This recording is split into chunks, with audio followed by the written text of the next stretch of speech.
दोस्तों नमस्कार। स्वागत है आपका हमारे इस यूट्यूब मंच पर। दोस्तों, चंद्रबाबू नायडू और नीतीश कुमार की बैसाखी पर चलने वाली केंद्र सरकार के लिए मुसीबतें बढ़ती जा रही है। चिट्ठी पर चिट्ठी अलग अलग मंत्रालयों को मिल रही है। पैसे की डिमांड बढ़ रही है। राज्यों को अपना घाटा पूरा करने के लिए दिल्ली की मदद चाहिए, जीएसटी से राहत चाहिए और इन सब से आगे बढ़कर बिहार चुनाव के पहले बैक टू बैक 3 मंत्रालयों को 3 चिट्ठी चंद्रबाबू नायडू दे रहे हैं। तो नीतीश कुमार की इतनी खुशामद करने की नौबत क्यों आ रही है, यह आसानी से समझा जा सकता है। इस बात को सभी जानते हैं कि नरेंद्र मोदी की तीसरी सरकार, जिसे अब भाजपा सरकार की जगह एक अकेला सब पर भारी के नैरेटिव की जगह एनडीए सरकार कहा जा रहा है, वो एनडीए सरकार जिनके बूते हैं, उनकी खुशामद की नौबत क्यों आ रही है, इसे आसानी से समझा जा सकता है। और आज तो चंद्रबाबू नायडू ने जिस प्रकार की चिट्ठी लिखी है, उसके बाद कल जो राहुल गांधी जिस हाइड्रोजन बॉम्ब की बात कर रहे हैं, उस हाइड्रोजन बॉम्ब के पिटारे के बाद कौन सा खेल सामने आएगा, उसका सहज ही अंदाजा लगाया जा सकता है। जैसे जैसे बिहार चुनाव करीब आ रहा है, वैसे वैसे केंद्र सरकार कब तक टिकी रहेगी, इसको लेकर काउंटडाउन आगे बढ़ता जा रहा है। केंद्र सरकार का बस चले तो बिहार चुनाव को ही टाल दे, लेकिन बिहार चुनाव टलने वाला है नहीं। 5 साल पूरे होने जा रहे हैं 22 नवंबर को, और 22 नवंबर के पहले चुनाव प्रक्रिया को संपन्न करा लेना है। नीतीश कुमार मुख्यमंत्री रहेंगे या तेजस्वी यादव बनेंगे, या भारतीय जनता पार्टी शिंदे मॉडल के तहत बिहार में भी कोई देवेंद्र फडणवीस की तरह अपना मुख्यमंत्री बना लेगी, महाराष्ट्र का प्रयोग दोहरा लेगी, ये होगा। इन सब के लिए अब जनता की अदालत में जाने की नौबत है। एक तरफ नीतीश कुमार को अपनी सत्ता चाहिए, चंद्रबाबू नायडू को सत्ता से ज्यादा राज्य की वित्तीय स्थिति और आम लोगों की सेहत चाहिए। और इन सब के बीच केंद्र सरकार की सेहत जो सवालों के घेरे में आ रही है, वो सवालों के घेरे में इसलिए आ रही है क्योंकि वोट चोरी भी मुद्दा बन रहा है, और कहीं ना कहीं सत्ता के द्वारा सीबीआई और ईडी की का दुरुपयोग करते हुए एक अलग तरह की परिस्थितियों में बहुमत को बनाए रखने की जो कवायद है, अब वो कवायद अपने अंतिम पड़ाव पर पहुंचती हुई दिखाई दे रही है। 12 सांसद नीतीश कुमार के, 16 सांसद चंद्रबाबू नायडू के, 7 सांसद एकनाथ शिंदे के। शिंदे को मुख्यमंत्री पद नहीं मिला, शिंदे को गृह मंत्रालय भी नहीं मिला, तो शिंदे की स्थिति क्या है, इसका सहज ही अंदाजा आप लगा सकते हैं। चंद्रबाबू नायडू ने जो चिट्ठी लिखी है, जरा उस चिट्ठी की चर्चा कर लें, तब नीतीश कुमार की परिस्थितियों की चर्चा ज्यादा समझ में आएगी। चंद्रबाबू नायडू ने आज चिट्ठी लिखी केंद्र सरकार को, और उनकी चिट्ठी पर, इनफैक्ट चिट्ठी वो कल लिखी है, और वो चिट्ठी जो सामने आई है 3 मंत्रालयों को लिखी गई है, 3 मंत्रियों को। वित्त मंत्री निर्मला सीतारमन, वाणिज्य मंत्री पीयूष गोयल और फिशरीज यानी मत्स्य पालन के मंत्री राजीव रंजन सिंह उर्फ लल्लन सिंह, जो नीतीश कुमार की पार्टी से ही आते हैं। तो इन तीनों चिट्ठियों का लब्बो लुआब यह है कि ट्रंप टैरिफ की वजह से आंध्र प्रदेश के किसानों का जो नुकसान हो रहा है, उसके 25,000 करोड़ की भरपाई की जाए। दिल्ली से यह व्यवस्था की जाए कि उनके 25,000 करोड़ रुपए दिए जाए। और चंद्रबाबू नायडू की चिट्ठी आए और पैसा ना मिले, नायडू की चिट्ठी पर पैसा नहीं मिलने का मतलब है कि दिल्ली सरकार को चलाने के लिए जरूरी राजनीतिक ऑक्सीजन का खत्म हो जाना। लेकिन सत्ता क्या इस ऑक्सीजन के खत्म होने की परिस्थितियों को स्वीकार करेगी? जाहिर सी बात है कि नहीं करेगी। लेकिन दूसरा सत्य यह भी है कि नायडू के राज्य के घाटे को पाटने के लिए आखिर दिल्ली कहां तक जाएगी। दिल्ली का अपना घाटा बहुत बड़ा है, केंद्र सरकार का अपना घाटा बहुत बड़ा है। 82 करोड़ लोग 5 किलो राशन की सरकारी इमदाद पर जिंदा है।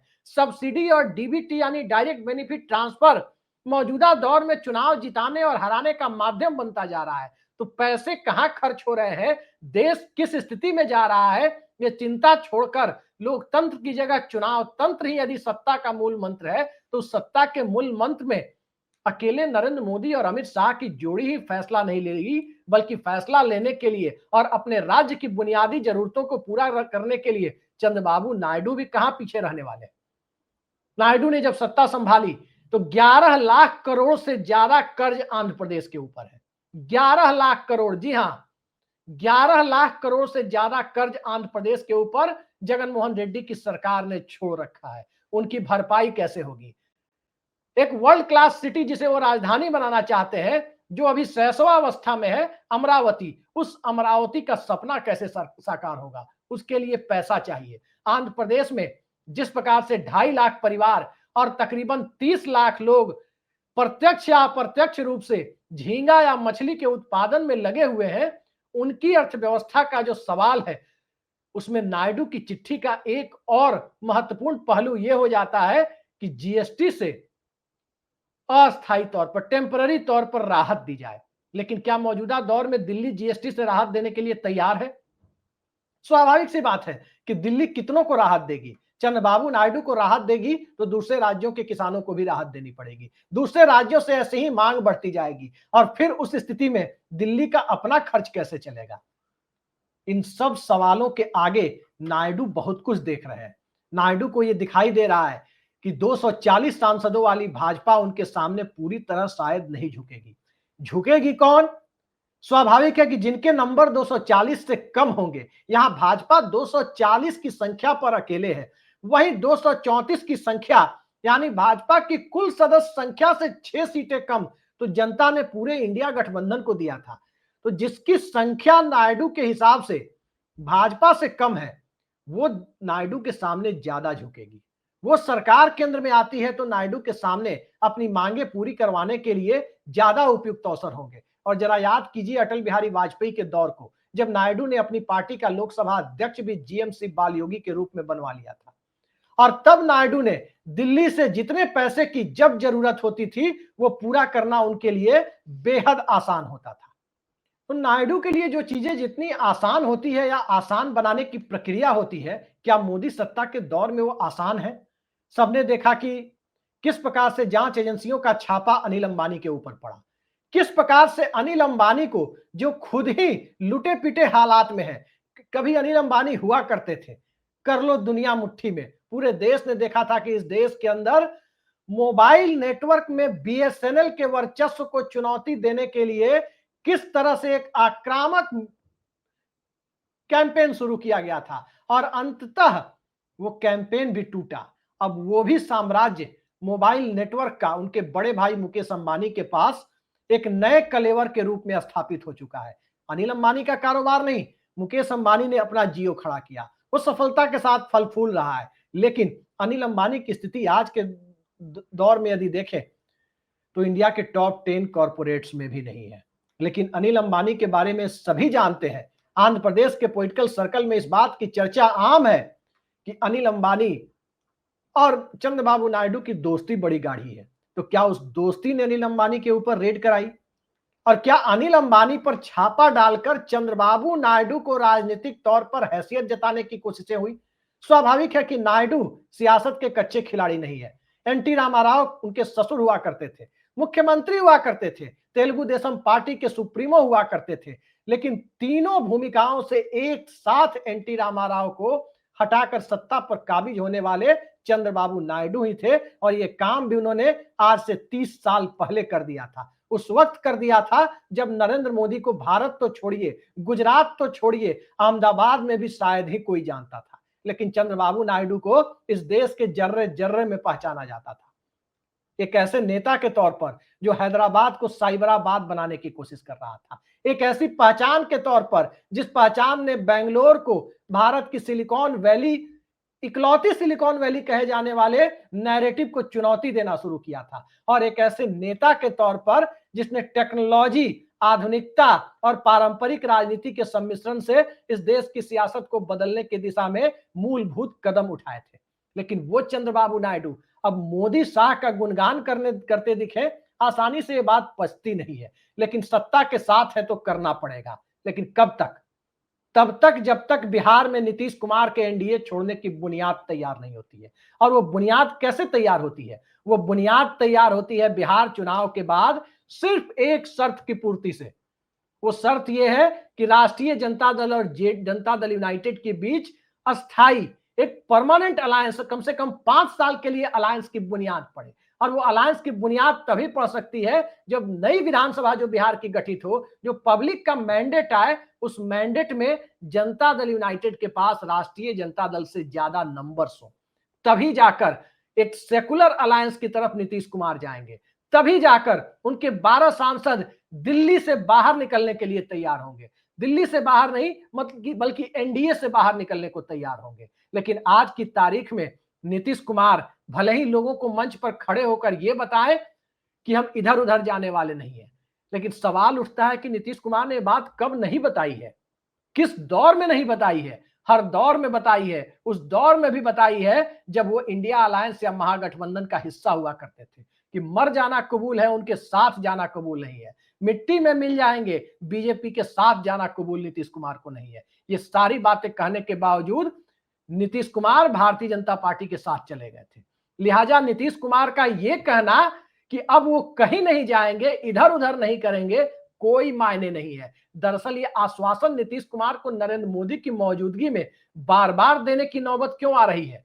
इसलिए आ रही है क्योंकि नीतीश कुमार की राजनीतिक भूमिका का इल्हाम नरेंद्र मोदी और अमित शाह को भी है। नवंबर के बाद की सियासी परिस्थितियों में बिहार किधर जाएगा और जिधर बिहार चलेगा उधर इस देश की सियासत चलेगी। वो हालात जब बनते हुए दिखाई दे रहे हो तो अखिलेश यादव का पीडीए, नीतीश कुमार का की जाति जनगणना का राग और इन सब मुद्दे को लेकर राष्ट्रीय स्तर पर राहुल गांधी के द्वारा देशव्यापी मुद्दा बना दिया जाना और उससे भी आगे बढ़कर देखें तो कल जो परिस्थितियां पैदा होंगी, कल राहुल गांधी जो प्रेस कॉन्फ्रेंस करने जा रहे हैं, सवाल यही है कि महादेवपुरा के बाद अगला कौन सा कथित चुनावी गड़बड़ झाले की वो उसका पर्दाफाश करने वाले हैं। कई लोग कह रहे हैं कि बनारस से तो नहीं आएगा, कई लोग कह रहे हैं कि गुजरात की कुछ लोकसभा सीटें तो नहीं है, कई लोग कह रहे हैं कि कर्नाटक की एक और लोकसभा सीट तो नहीं है, वहीं कई लोग महाराष्ट्र या हरियाणा की कुछ विधानसभा सीटों की बातें भी सामने लेकर आने वाले हैं। लेकिन ज्यादा वक्त नहीं है, 24 घंटे से भी कम का वक्त बचा है राहुल गांधी का खुलासा। और राहुल गांधी के खुलासे के ठीक एक दिन पहले चंद्रबाबू नायडू की चिट्ठी में बड़ी मांग दिल्ली से किया जाना, क्या ये पॉलिटिकल डिटैचमेंट यानी राजनीतिक तौर पर अलगाव की बिसात, उसकी बुनियाद तैयार कर देने की पहली अवस्था तो नहीं है? बिहार चुनाव के नतीजे आने में 2 महीने का वक्त है। 2 महीने के अंदर, अगले 60 दिनों के अंदर बिहार का मैंडेट आपके सामने होगा और बिहार का मैंडेट जब आपके सामने होगा उसके तुरंत बाद संसद का शीतकालीन सत्र, विंटर सेशन होगा। विंटर सेशन होगा तो फिर एक बार नंबर गेम को लेकर मामला उलझेगा और जब सियासत गठबंधन की होती है तो सत्र दर सत्र सरकार को नंबर गेम का इंतजाम करना होता है, सत्र दर सत्र फ्लोर मैनेजमेंट को दुरुस्त रखना होता है और सत्र दर सत्र फ्लोर मैनेजमेंट को दुरुस्त रखने के लिए न तो मौजूदा सत्ता के पास कोई प्रमोद महाजन है और न ही कोई अहमद पटेल है। प्रमोद महाजन और अहमद पटेल का जिक्र मैंने इसलिए किया क्योंकि अटल बिहारी वाजपेयी के दौर में सरकार सत्र दर सत्र कैसे आगे चलेगी इसकी बुनियाद और इसका पूरा इंतजाम प्रमोद महाजन किया करते थे। उनके साथ साथ और भी दूसरे लोग थे। वहीं यूपीए के 10 सालों के दौर में सत्ता का अंक गणित न गड़बड़ाए उसका इंतजाम अहमद पटेल किया करते थे। आज की सत्ता के पास कोई प्रमोद महाजन या अहमद पटेल नहीं है। जो कभी अमर सिंह को साध ले तो जॉर्ज फर्नांडिस को साध ले, करुणानिधि को साध ले तो जयललिता को साध ले, वो स्थितियां अब नहीं है। बल्कि अब तो सीबीआई और ईडी के डंडे के सहारे बहुमत के इंतजाम का दौर है और जब बहुमत के इंतजाम का दौर जांच एजेंसियों को आगे रखकर किया जा रहा है, वो दिखाकर किया जा रहा है कि जांच एजेंसियां दस्तक दे सकती हैं, तो उस स्थिति में चंद्रबाबू नायडू, नीतीश कुमार या एकनाथ शिंदे या चिराग पासवान जो अलग लड़ने की बुनियाद कभी कभी रखते हुए दिखाई देते हैं या कहते हैं कि 243 हम लड़ेंगे, उसके मायने समझे जा सकते हैं कि आखिर चिराग पासवान जिनके पास 5 सांसद हैं, वो मंत्री पद वाले मंत्री वाले कैबिनेट मंत्री होते हुए भी मंत्री वाले बंगले में पिछले 1.25 साल होने के बावजूद अब तक शिफ्ट क्यों नहीं हुए? क्यों अभी वो एक छोटे से सांसद फ्लैट में रह रहे हैं? आसानी से समझा जा सकता है कि क्या शिफ्ट होने का इरादा नहीं है? बंगले में शिफ्ट होने के इरादे से ज्यादा गठबंधन को शिफ्ट करने का इरादा तो नहीं है? ये सब हालात जब बने हुए दिखाई दे रहे हैं तो इन सब के बीच ममता बनर्जी की भी भूमिका है तो लालू यादव की भी भूमिका है। बिहार चुनाव का गठबंधन लालू यादव को लेकर चल रहा है। वही लालू यादव जो इस साल की शुरुआत में ये कह चुके हैं कि ऐसे कैसे बीजेपी बिहार में अपनी सरकार बना लेगी। सरकार हम लोग नहीं है क्या? हम लोग के दायरे में स्वाभाविक है कि नीतीश कुमार भी देखे जाते हैं और जब हम लोग के दायरे में नीतीश कुमार देखे जाते हैं तो चंद्रबाबू नायडू और राहुल गांधी के बीच में बातचीत हो रही है। ये खुलासा जगन मोहन रेड्डी यदि कुछ हफ्तों पहले कर रहे हैं तो इस खुलासे के मायने समझे जा सकते हैं कि एक तरफ जगन मोहन रेड्डी खुलासा कर रहे हैं, दूसरी तरफ अनिल अंबानी के यहाँ रेड पड़ रही है, तीसरी तरफ चंद्रबाबू नायडू चिट्ठी लिख रहे हैं और चौथी तरफ एनडीए के भविष्य को लेकर सवाल खड़े हो रहे हैं। तो इन सब सवालों के आईने में चंद्रबाबू नायडू का के अगले राजनीतिक कदम का हमें इंतजार करना होगा कि क्या बिहार चुनाव के पहले कुछ और मांगे रखकर वो उसी तरह तो सामने नहीं आएंगे जैसे 1998-99 के दौर में जयललिता अपनी मांगों को बढ़ाते हुए अटल बिहारी वाजपेयी के सामने आ रही थी और अंततः सरकार को एक वोट से रुखसत होना पड़ा था, एक वोट से सरकार गिर गई थी। लेकिन मौजूदा दौर में रुखसती का फरमान मोदी शाह के लिए ही नहीं बल्कि रुखसती का फरमान भारतीय जनता पार्टी के मौजूदा नेतृत्व के लिए भी है, उस नेतृत्व के लिए जो अभी तक अपने राष्ट्रीय अध्यक्ष का फैसला 15-16 महीने बीतने के बावजूद नहीं कर पाई। कई सारे सवाल हैं और इन सवालों के इर्द गिर्द सरकार की स्थिरता भी बहुत बड़ा मुद्दा है और स्थिरता जब राज्य की आर्थिक जरूरतों से जाकर जुड़ती है और गठबंधन के दौर में जहां आर्थिक जरूरतें राज्यों की राजनीतिक परिस्थितियों का निर्माण करते हुए दिखते हैं, तो अब कहने की जरूरत नहीं बचती कि विपक्ष की जो एकजुटता दिख रही है, इंडिया गठबंधन की जो एकजुटता संसद के अंदर अभी तक दिख रही है, उस एकजुटता के मायने क्या है? थोड़ा और समझने के लिए कुछ हफ्तों या एक आध महीने इंतजार करना होगा। देखते जाइए आगे आगे क्या होता है। आज के लिए इतना ही। नमस्कार।